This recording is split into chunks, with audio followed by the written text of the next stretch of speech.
संसदीय मर्यादा पार हुई है। लोकतंत्र को भीड़ तंत्र में बदला है, गुंडा तंत्र में बदला है। आप जानते हैं कि विकसित भारत गारंटी फॉर रोजगार एंड आजीविका मिशन ग्रामीण, इस बिल पर चर्चा थी। कल चर्चा प्रारंभ हुई, रात के 1:30 बजे के बाद तक चली। पूरी गंभीरता से मैंने 98 माननीय सांसदों के विचार सुने और मैंने प्रारंभ में ही कहा था कि संसद कोई ईंट-गारों का भवन नहीं, लोकतंत्र का पवित्र मंदिर है। इसमें चर्चा होना चाहिए, सार्थक चर्चा होना चाहिए,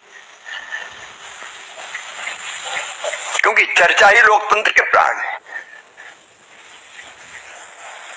हमारे प्रतिपक्ष के मित्रों ने जो कहा हमने ध्यान से सुना और आज मुझे जवाब देना था। मैंने आग्रह किया कि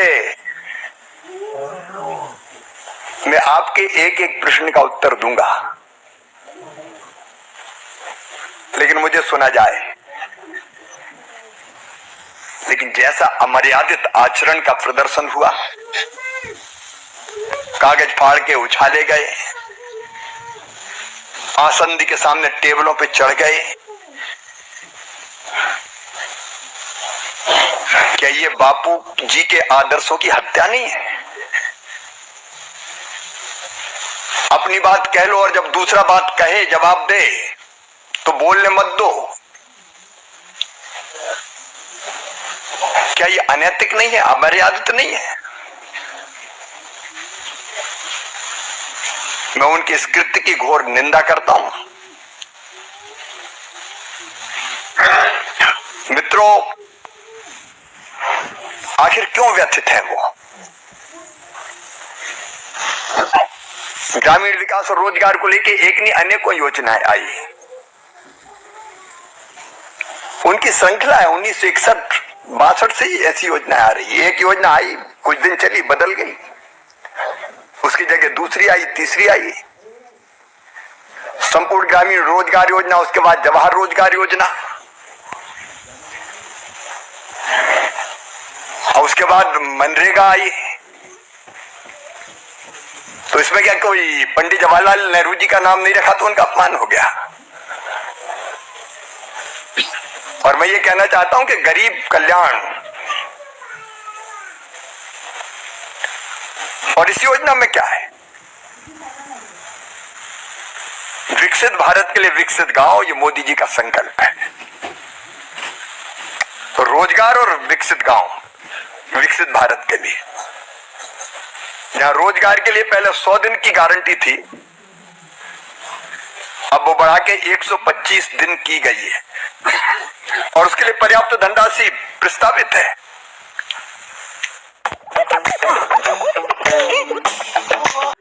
51,282 करोड़ रुपए से ज्यादा की राशि, जिसमें केंद्र का हिस्सा 95,000 करोड़ रुपए से ज्यादा है। इतना खर्च किया कांग्रेस ने, यूपीए की सरकार ने मनरेगा पर। 6-7 से 13-14 तक कुल खर्च किया 2,13,220 करोड़ 39 लाख रुपए। और 2024-25 तक माननीय मोदी जी के नेतृत्व में एनडीए की सरकार ने 8,53,810 करोड़ 91 लाख रुपए श्रम दिवस उन्होंने सृजित किए। 1660 हमने सृजित किए, 3210। और अगर पूरा किए गए कामों को हम देखें तो 153 लाख उनने कंप्लीट किए, 862 लाख हमने किए। हमने रोजगार ज्यादा दिया, विकास के काम ज्यादा किए।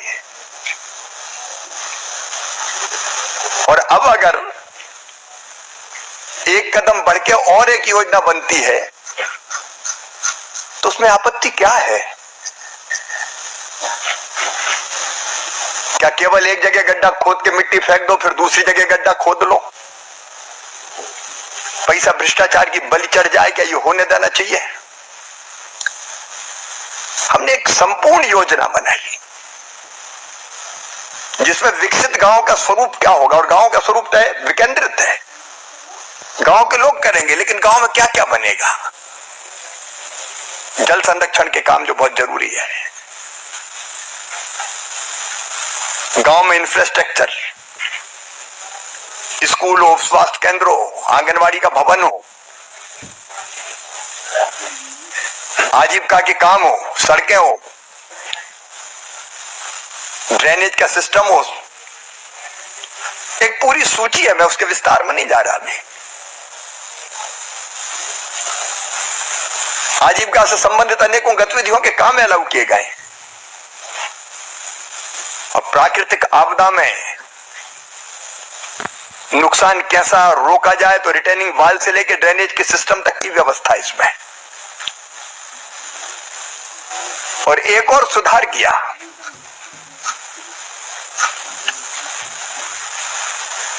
इसमें तय किया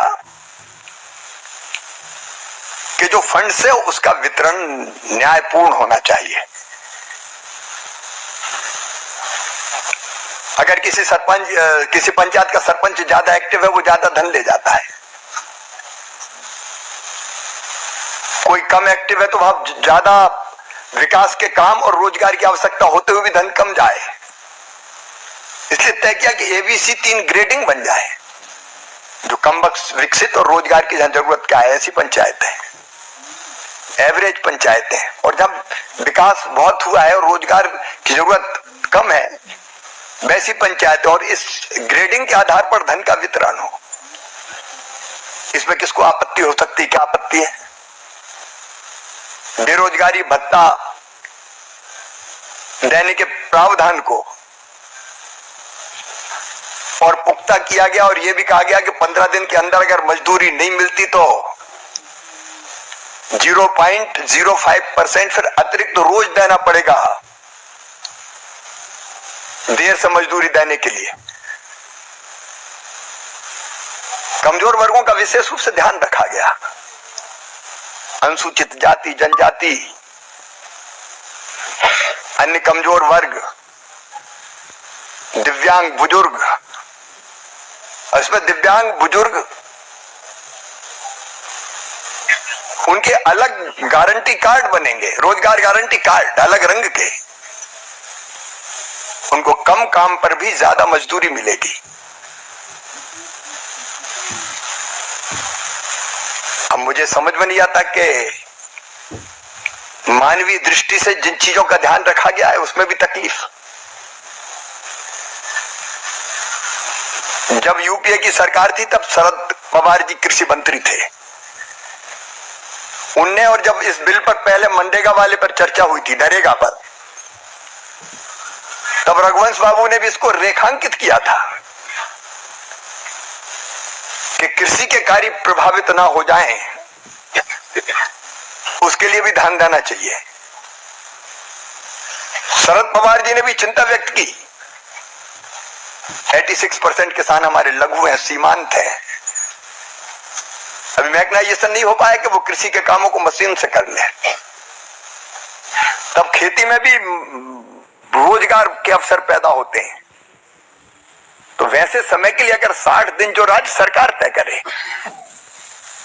अगर ये व्यवस्था की गई है एक साथ नहीं अलग अलग समय पर भी, कि फिर 125 दिन की गारंटी रखते हुए कृषि के कार्यों में भी मजदूर जाएं। अब इसके जो सारे प्रावधान, फिर एक बात जिसकी ये टेक्नोलॉजी के इस्तेमाल का विरोध करते हैं, क्यों?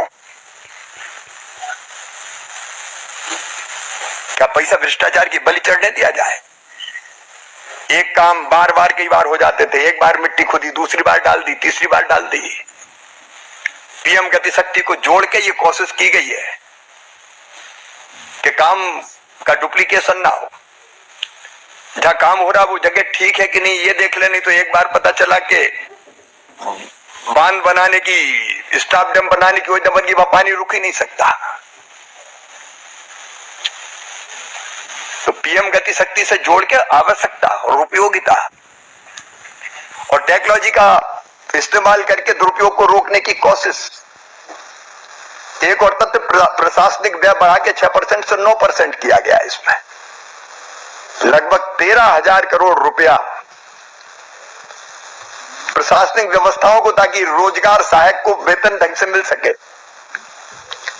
मैट को पेमेंट हो सके, इंजीनियर्स और बाकी टेक्निकल स्टाफ ढंग से रखा जा सके। मैं मानता हूं कि ये विकसित भारत के लिए विकसित गांव बनाने की और 125 दिन रोजगार की गारंटी देने वाली एक स्वयंपूर्ण गांव, एक विकसित गांव, रोजगार युक्त गांव, गरीबी मुक्त गांव बनाने की योजना है जो प्रधानमंत्री जी का संकल्प है। और इसलिए ये नई योजना लाई गई है, लेकिन जो आचरण आज उन्होंने किया उससे लोकतंत्र ही कलंकित हुआ और उनका भी सम्मान नहीं बढ़ा है। धन्यवाद।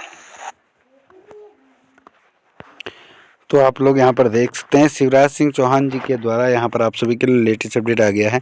मेड पेमेंट्स को लेकर, 125 दिन का रोजगार को लेकर, प्लस यहाँ पर बेरोजगारी भत्ता को लेकर क्या क्या कार्य कर सकते हैं, क्या नहीं करना है, संपूर्ण जानकारी आप सभी को शिवराज सिंह चौहान कृषि मंत्री के द्वारा आप सभी के लिए दिया गया है। आप इस वीडियो को अधिक से शेयर करेंगे, चैनल को सब्सक्राइब करेंगे और आप सभी के लिए हम अपडेट लाते रहेंगे। दोस्तों यहाँ पर पूरे देश में कृषि मंत्री ने मनरेगा योजना के अंतर्गत जो नया अपडेट है विकसित भारत के अंतर्गत अपनी कुछ बातें रखी गई हैं, इसमें क्या सुविधाएं आप सभी को मिलेंगी ये आज आप सभी को हमने बता दिया है। तो thank you all friends, bye bye, take care, please subscribe technical Bhatt ji YouTube channel.